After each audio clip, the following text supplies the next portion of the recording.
Kalau bulan Desember itu memang gereja selalu penuh ya. Saya berharap tidak banyak Kristen kapal selam yang kalau hari bulan Desember sudah mulai muncul ke permukaan. Nanti mulai habis tahun baru tenggelam lagi di dasar. Tapi kali ini enggak. Nanti minggu depan sampai tahun-tahun yang akan datang gereja tetap penuh seperti ini. Amin. Tepuk tangan buat Tuhan Yesus. Iya, hari ini kita akan belajar bersama-sama. Langsung kita buka Yohanes pasal yang pertama, ayat yang ke-14 sampai ayat yang ke-18, saudara. Injil Yohanes pasal yang pertama, ayat yang ke-14 sampai ayat yang ke-18 ya. Firman Tuhan berkata di sana demikian, kita baca sama-sama 1, 2, 3.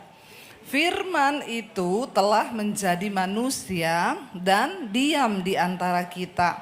Dan kita telah melihat kemuliaannya, yaitu kemuliaan yang diberikan kepadanya sebagai anak tunggal Bapa, penuh kasih karunia, penuh dan kebenaran.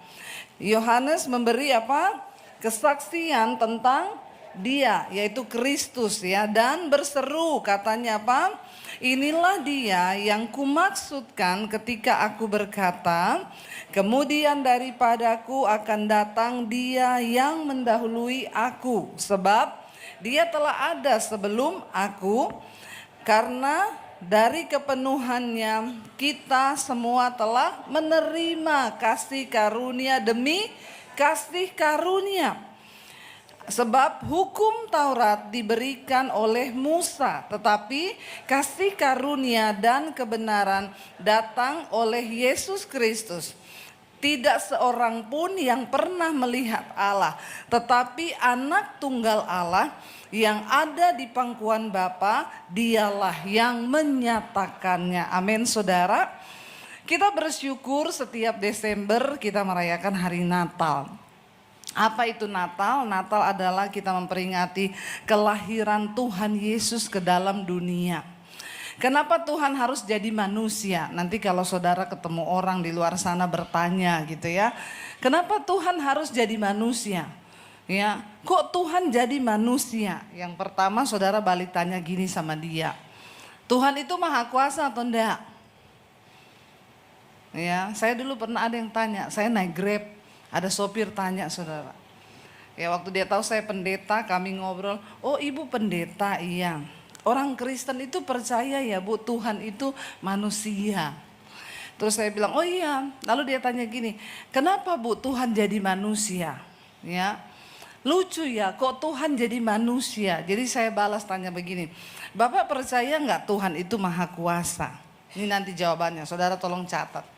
Supaya kalau ketemu orang nanya tentang kenapa Tuhan jadi manusia, saudara nggak usah ngomong, saya kasih nomornya Bu Debbie Basir ya. Atau ini IG-nya Pak Sam, ini nomornya Pak Sam, Pak Michael. Nanti tanya aja sendiri sama mereka, karena saya tidak tahu. Saudara ya, kita semua ini sudah tua-tua, lihat kanan kirimu, sudah tua atau belum?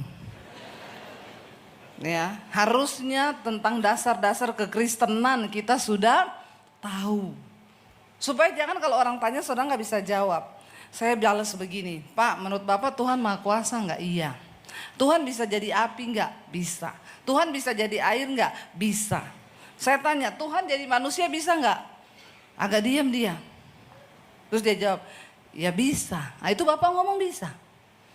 Kenapa Bapak tanya Tuhan harus jadi manusia? Kenapa Tuhan harus jadi manusia?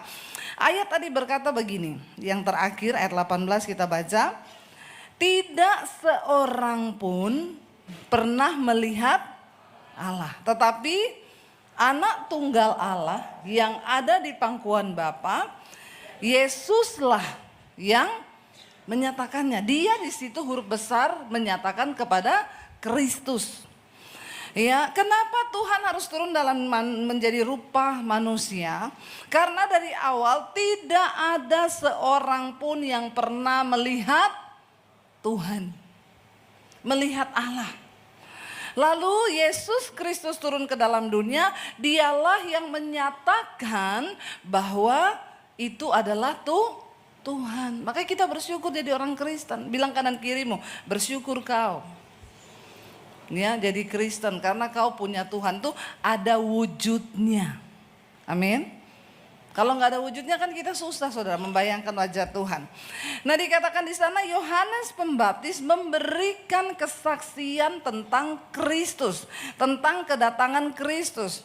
Dia berkata firman itu telah menjadi manusia. Manusia semua tahu dari awal Tuhan itu selalu berfirman. Dia pakai nabi-nabi untuk berfirman. Dan dikatakan pada mulanya adalah firman, dan firman itu bersama-sama dengan Allah, dan firman itu adalah Allah. Yesus Kristus adalah firman yang menjadi manusia. Wow enggak saudara? Wow loh, firman menjadi manusia. Pada mulanya adalah firman, firman itu adalah Allah sendiri. Dan firman itu menjadi manusia, dan dikatakan di sana ayat 14 tadi, panas sekali ya saudara. Memang ya ini lampu sorot nih loh bikin panas. Makanya jangan mau jadi berdiri di sini saudara, panas di sini. Ya, dikatakan di sana begini, firman itu telah menjadi manusia dan diam di antara kita, dan kita telah melihat kemuliaannya, yaitu kemuliaan yang diberikan kepadanya sebagai anak tunggal Bapa, penuh kasih karunia dan kebenaran. Kristus datang ke dalam dunia membawa kebenaran dan kemuliaan. Orang semua bisa melihat kemuliaannya. Bagaimana ketika dia mati, dia bangkit, naik ke surga. Semua orang pernah melihat itu. Lalu ayat yang ke-15 dikatakan, Yohanes memberikan kesaksian tentang dia dan berseru katanya, inilah dia yang kumaksud ketika aku berkata, kemudian daripadaku akan datang dia yang mendahului aku, sebab Yesus itu sudah ada sebelum Yohanes ada. Tapi Yohanes dipilih Tuhan untuk datang dan dia berseru, persiapkanlah jalan bagi Tuhan. Lalu ayat yang berikutnya, ini saya mau garis bawahi, kita akan belajar ayat yang ke-16. Karena dari kepenuhannya lah kita semua telah menerima apa? Kasih karunia demi kasih karunia. Wow saudara, kalau kita baca ayat ini, kita menerima kasih karunia demi kasih karunia. Apa itu kasih karunia?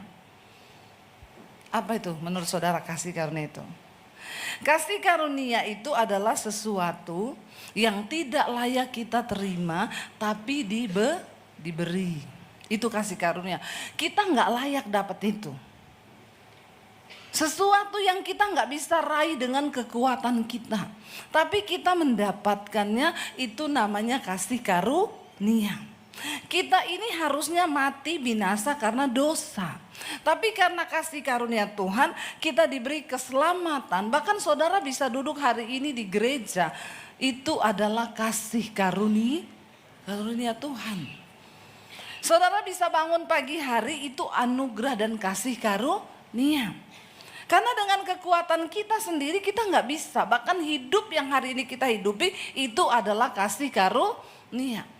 Tapi Yesus datang membawa kasih karunia yang pertama. Kita ini diselamatkan bukan karena perbuatan baik. Karena harusnya akibat dosa semua manusia itu pasti mati.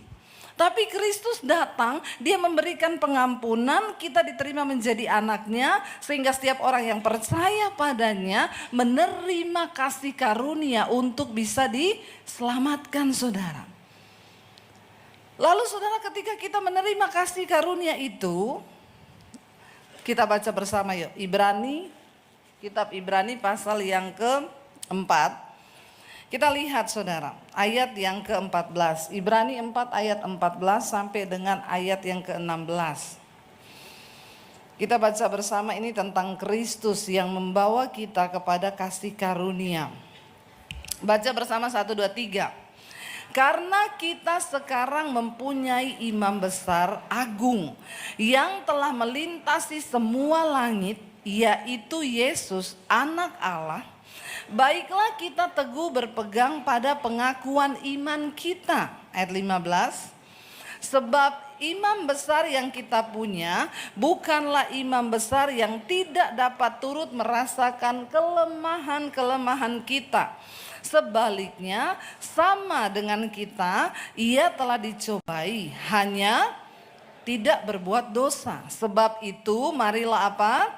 Kita dengan penuh keberanian menghampiri tahta kasih karunia, supaya kita menerima rahmat dan menemukan kasih karunia untuk apa? Mendapat pertolongan kita pada waktunya. Kenapa dikatakan Yesus adalah imam besar? Kita tahu pada zaman perjanjian lama, setiap tahun imam itu harus masuk ke ruang maha kudus untuk mengadakan pendamaian bagi dosa manusia. Imam besar harus membawa korban darah sapi, lembu, ya, yang dibawa oleh jemaat untuk dipersembahkan di ruang maha kudus, lalu mereka mendapatkan pengampunan dosa. Tapi ayat ini berkata, dengan kematian Kristus kita sekarang memiliki imam besar. Kita nggak perlu lagi masuk ke ruang maha kudus untuk menyembelih korban darah, karena Kristus sudah menjadi imam besar agung bagi kita. Dia perantara antara kita dengan Bapa di surga. Kematiannya itu menjadi jembatan kasih karunia, kita bisa ketemu dengan Tuhan. Saudara, kalau tanpa Yesus kita nggak diperdamaikan dengan Tuhan. Saya mau tanya, orang itu kalau nggak diperdamaikan dengan Tuhan, hidupnya seperti apa, saudara? Nih ya, orang kalau hidupnya nggak diperdamaikan dengan Tuhan, ya nggak ada damai sejahtera dalam kehidupannya. Dikatakan di sini kita ini memiliki imam besar agung, dan imam besar yang kita miliki yaitu Kristus. Dia bukanlah imam yang tidak turut merasakan kelemahan-kelemahan kita, tetapi dia ikut merasakan kelemahan kita. Jadi kalau hari ini saudara sedang dalam pergumulan, enggak usah nangis alay lebay dan berkata, Tuhan, kenapa aku begini? Tuhan, kenapa aku bergumul seperti ini? Ketika kita mengalami penderitaan dan kelemahan, percayalah Tuhan Yesus sudah pernah mengalami bahkan yang lebih berat dari apa yang kita alami. Ketika saya dalam pergumulan yang berat, saya selalu ingat, iya ya, Yesus ada di dunia. Kalau saudara difitnah, enggak usah marah. Ada di antara saudara sekarang yang lagi mengalami direndahkan, difitnah, lalu engkau marah gitu. Ya, belum tahu dia siapa aku. Siapa kamu? Yesus sendiri dia bukan cuma difitnah. Dia itu diludahi. Ada di antara kita hari ini yang sudah pernah diludahi mukanya? Belum toh? Nggak usah alay lebay kalau kita masih merasa cuma direndahkan, cuma difitnah, cuma dikata-katain begini. Kita lihat kepada Kristus, dia itu sudah mengalami lebih berat daripada apa yang kita alami.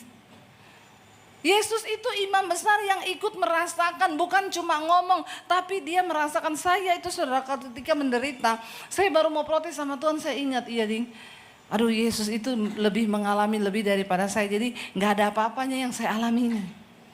Dia Tuhan yang ikut merasakan. Saya satu kali ketemu dengan seorang ibu, dia sakit kanker saudara. Dan dia berkata, dia kalau sudah kesakitan ya, dia sudah berdoa minta mati berkali-kali. Tapi ya gak mati-mati juga.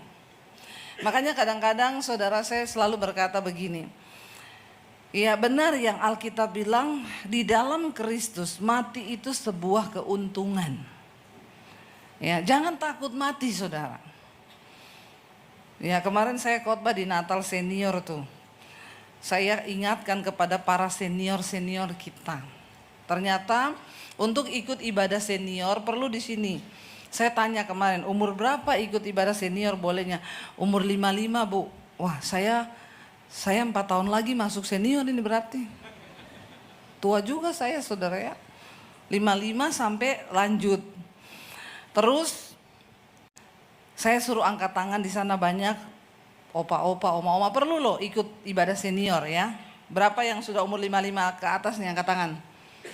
Nah, ini perlu ikut ibadah senior nih semua. Jangan merasa muda. Ya, saudara perlu Tuhan, perlu teman. Karena khotbah-khotbahnya itu beda kalau di senior. Lalu saya kasih tahu kemarin sama bapak-bapak dan ibu-ibu itu, jangan takut dengan kematian. Alkitab berkata umur manusia itu 70 tahun. Kalau kuat. Kalau nyampe. Kita nggak boleh sombong loh.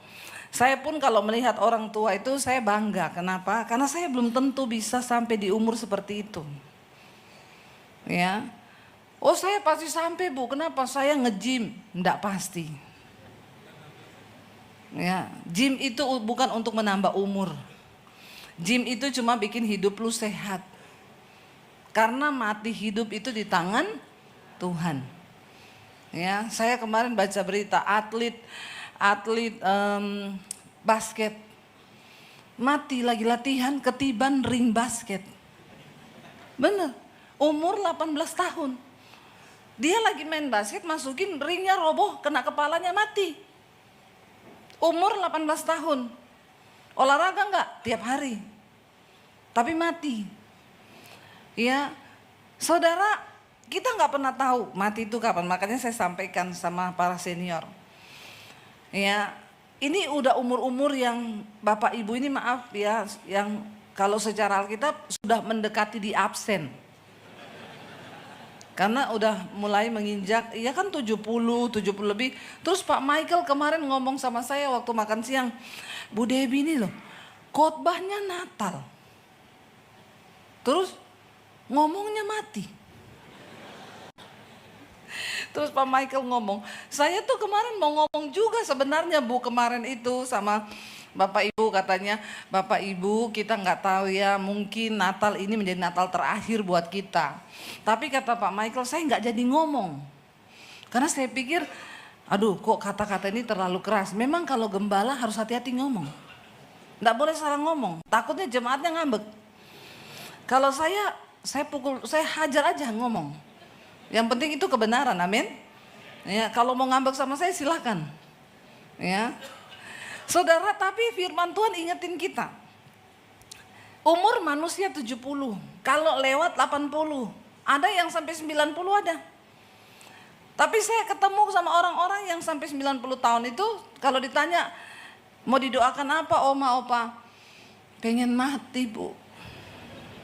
Itu kalau sudah kelebihan juga mintanya pengen mati, maka jangan terlalu lebih-lebih, amin. Ya, enggak enak juga hidup itu kelebihan umur gitu, enggak enak. Udah nggak tahu mau ngapain, udah nggak bisa jalan-jalan, udah nggak bisa ngapa-ngapain. Ya kalau makan juga keselak, nggak bisa ke Starbucks, ya itu enak sih pulang ke rumah bapak. Tapi juga kalau mau mati nggak bisa juga minta mati. Ya harus bener-bener. Ya kalau berdoa minta mati itu bagaimana ya? Susah saudara. Makanya hari ini kita lihat saudara, Yesus itu berkata begini. Ya, dia Tuhan yang merasakan penderitaan yang kita rasakan. Terlalu rugi kalau kita hidup yang hanya 70 tahun. Kalau sampai, enggak semua bisa sampai 70 tahun. Lihat sebelah kananmu, mungkin minggu depan udah ndak ada. Ya, yang sebelah kiri mungkin besok. Ya, saya selalu ingetin begini kalau saya khotbah, biar kita ini ingat-ingat, biar tobat. Ya, karena umur manusia ini seperti uap kata firman Tuhan. Nah, ibu itu saudara dia sakit cancer. Kalau udah datang sakitnya dia nangis saudara, meraung-raung di kamar. Lalu satu saat dia telepon saya, dia bilang, Bu Debbie, dia tuh hidupnya nggak neko-neko, dia tidak menikah, dia pendoa loh, pendoa. Terus kena cancer begitu.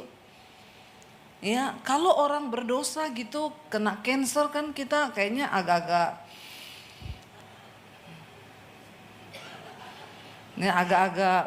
gimana, apalagi pelakor ya kena cancer kan kita puji Tuhan biar dia bertobat, maksudnya kan begitu ya. Tapi ini pendoa, tidak menikah, orangnya sederhana, saya tahu, saya sering ketemu kalau saya pelayanan di gerejanya, dia kena cancer.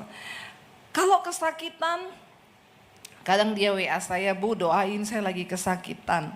Udah dipakein morfin, sudah berapa morfin tapi enggak bisa mengobati, tetap tembus sakitnya. Ibu Debbie doakan saya biar mati dong Bu. Saya sudah berserah sama Tuhan.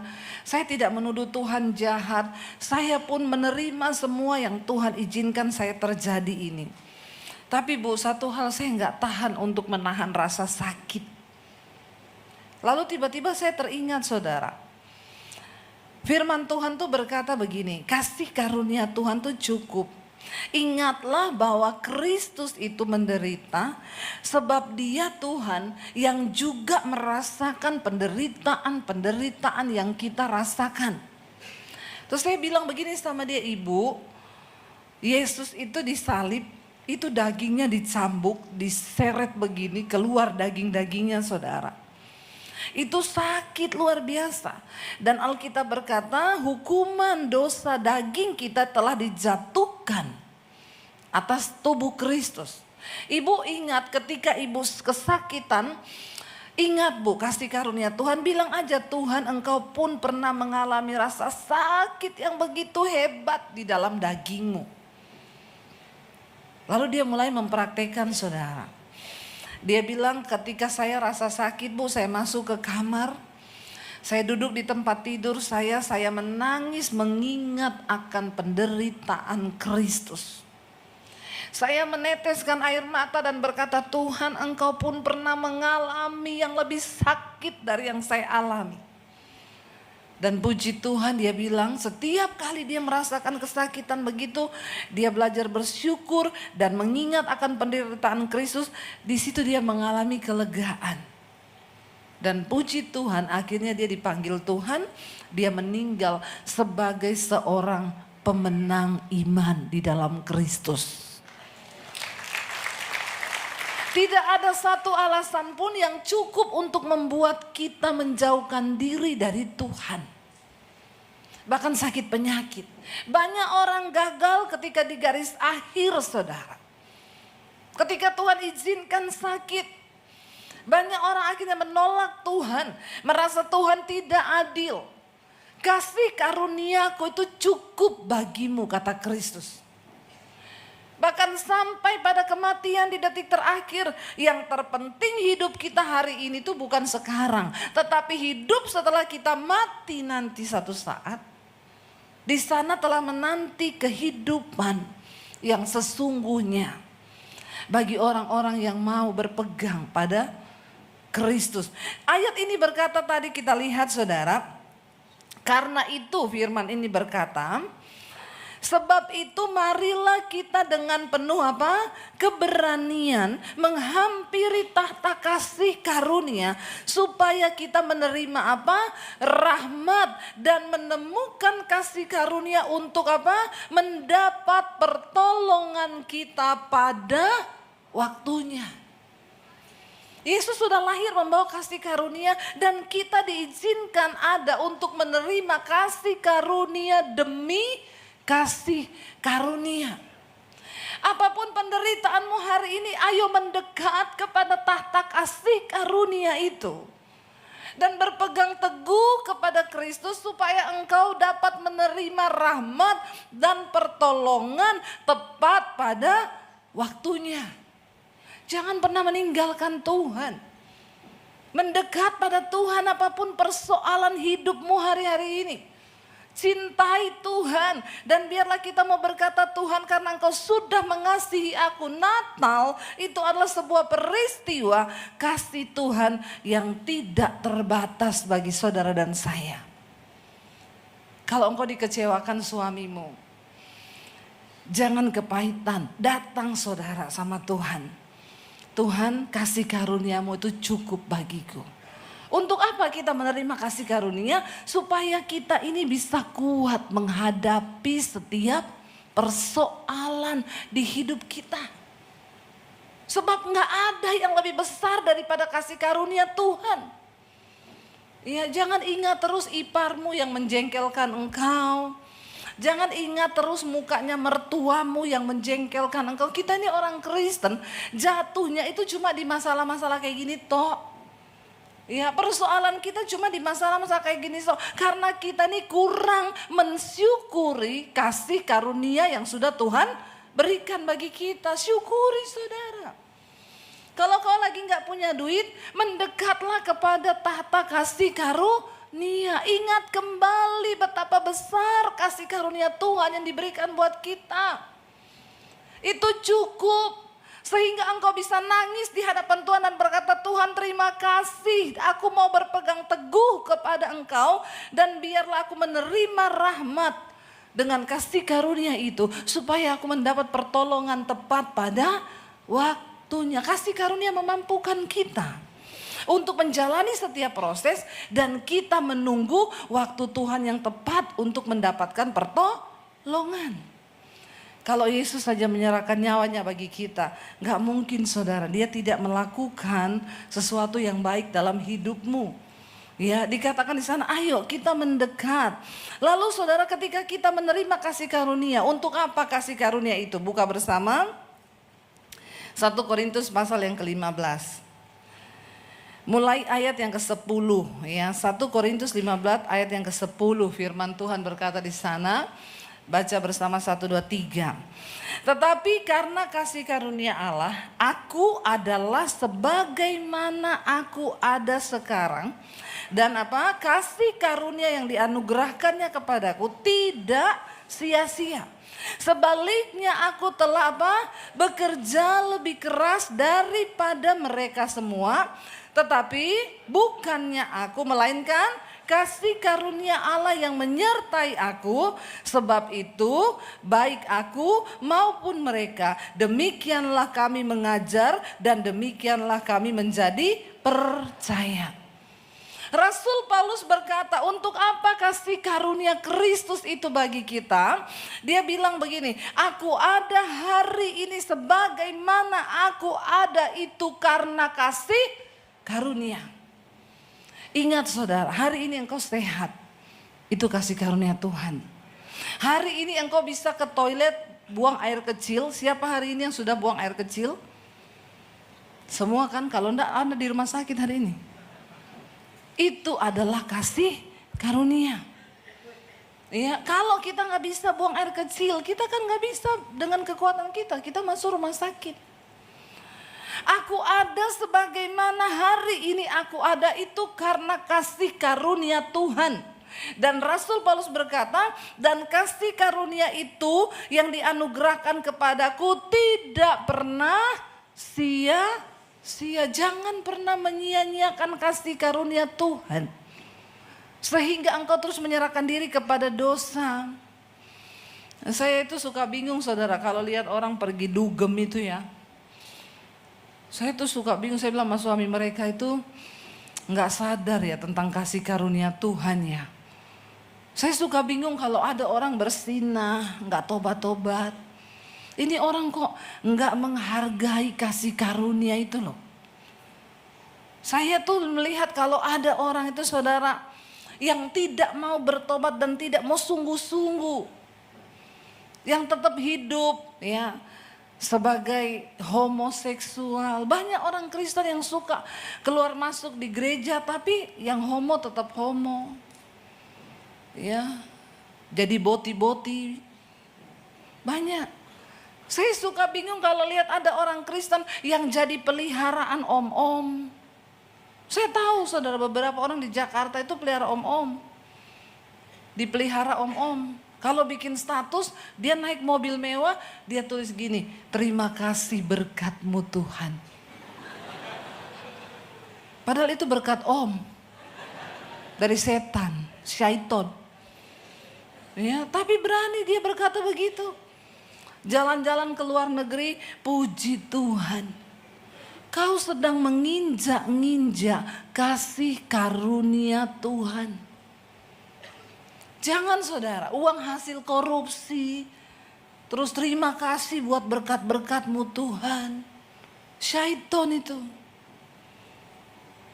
Mari kita mencoba menghargai kasih karunia Tuhan dengan kita ini hidup dalam pertobatan, menjauhi segala dosa dan mensyukuri segala anugerah Tuhan. Ya, makanya Rasul Paulus bilang kasih karunia Tuhan Yesus itu tidak pernah menjadi sia-sia bagiku. Rasul Paulus tinggalin kehidupannya, dosanya, dia tinggalin keyakinannya yang dulu, dia tinggalin semua dosanya, lalu dia menyerahkan hidupnya untuk melayani Tuhan. Apa yang sudah engkau buat untuk membalas kasih karunia Tuhan?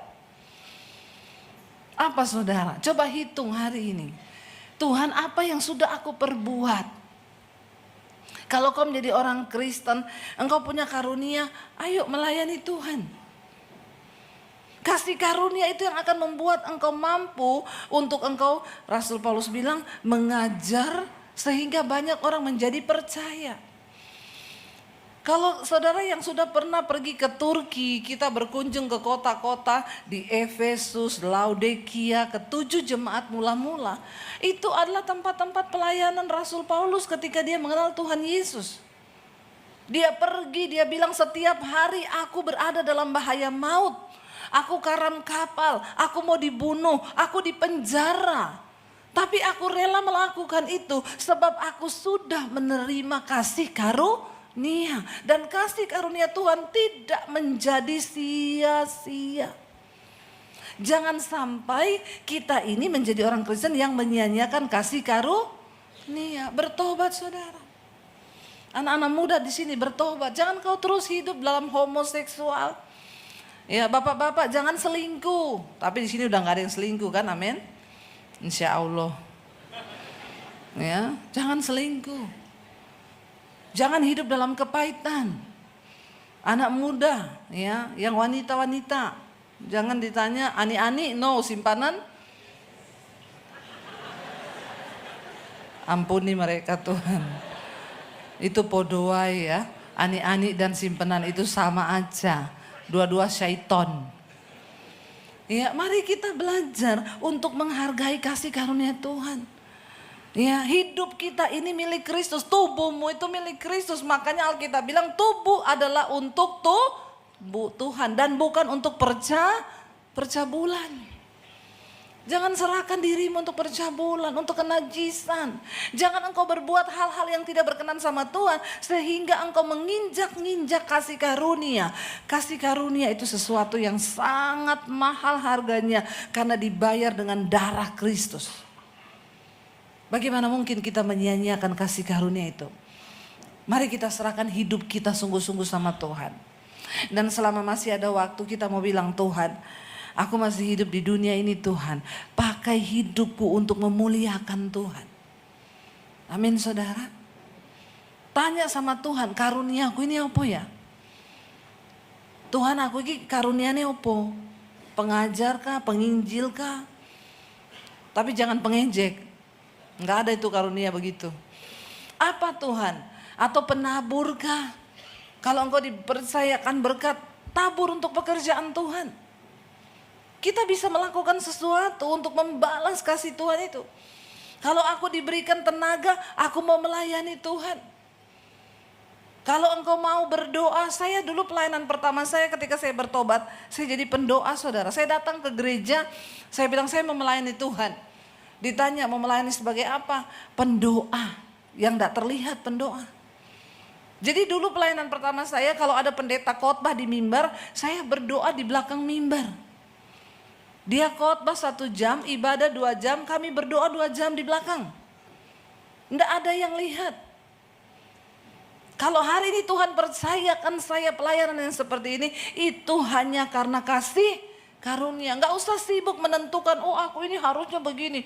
Oh saya nanti mau masuk sekolah Alkitab bu, biar dapat jadwal khotbah. Banyak orang Kristen yang aneh-aneh juga.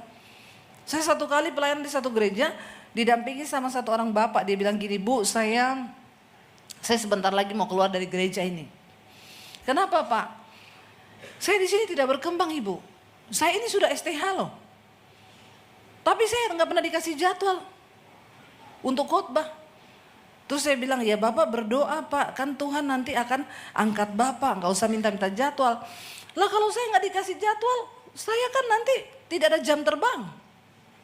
Saya bilang kayaknya Bapak salah jurusan. Harusnya Bapak sekolah pilot. Di sana Bapak terbang terus. Lah kalau saya nggak ada jam terbang, bagaimana saya bisa jadi pengkhotbah yang terkenal seperti ibu? Saya bilang sama dia, Bapak tahu saya tidak pernah bermimpi jadi pengkhotbah terkenal. Saya nggak pernah merancangkan itu. Saya pun tidak berusaha menterkenalkan diriku. Kalau Tuhan menganggap engkau layak, engkau dapat kasih karunia, amin. Makanya ada pendeta telepon saya, Bu, saya lihat ibu pelayanan banyak juga di gereja-gereja ya. Ibu tolong masukin nama saya kalau pelayanan di gereja itu. Ibu promosikan saya, nanti saya juga akan promosikan ibu. Saya bilang, Pret, kau enggak usah promosikan saya. Promosi dari manusia itu Pret. Bentar lagi juga jatuh dan saya tidak akan mempromosikan kau juga. Biar Tuhan yang menganggap kita layak. Kalau kita mendapatkan kasih karunia karena Tuhan mempercayakan sesuatu, enggak usah tembus-tembusi ordal. Ya, enggak usah minta-minta jadwal. Enggak usah engkau menaruh dirimu, oh saya ini harusnya begini, saya enggak usah, itu kesombongan. Waktu engkau benar-benar menghargai kasih karunia Tuhan, engkau melayani Tuhan di dalam kasih karunia itu, maka Tuhan yang tahu. Amin. Di mana harusnya kau berada? Apa yang sesungguhnya engkau terima? Enggak perlu kita ini mengusul-ngusulkan atau kepengen begini. Saya ini dulu pertama kali pelayanan ketika saya bertobat, benar. Saya datang ke gereja, saya mau melayani Tuhan. Jadi apa? Jadi pendoa. Enggak mungkin kau ditolak kalau mau jadi pendoa. Tapi kalau kau datang, saya mau jadi WL di sini. Sementara suaramu fals. Itu enggak mungkin diterima, saudara. Ya. Tapi jadi pendoa, enggak ada yang lihat. Tapi Tuhan melihat. Ya, dan saya pelayanan pertama saya jadi pendoa, saya berdoa tiap ibadah hari Minggu. Ya. Selama ibadah 2 jam, saya 2 jam di belakang mimbar berdoa, menopang yang berkhotbah. Menopang ibadah itu, menangis di hadapan Tuhan supaya jemaat boleh mengalami hadirat Tuhan. Di sini ada pendoa-pendoa yang berdoa buat saudara. Tapi ketika Tuhan menganggap saya layak dan dapat dipercaya, kasih karunia itu dilimpahkan. Ingat loh, Tuhan menyediakan, tadi dikatakan kasih karunia demi kasih karunia. Engkau bisa menjadi pengusaha sukses itu hanya karena kasih karunia. Karena banyak orang naik bukan karena kasih karunia. Dengan kesombongannya dia bisa, tapi sedikit saja dia tergelincir dan jatuh. Dalam waktu sekejap Tuhan bisa jatuhkan saudara. Mari kita mengejar perkenanan Tuhan dan berpegang erat di dalam kasih karunia Tuhan.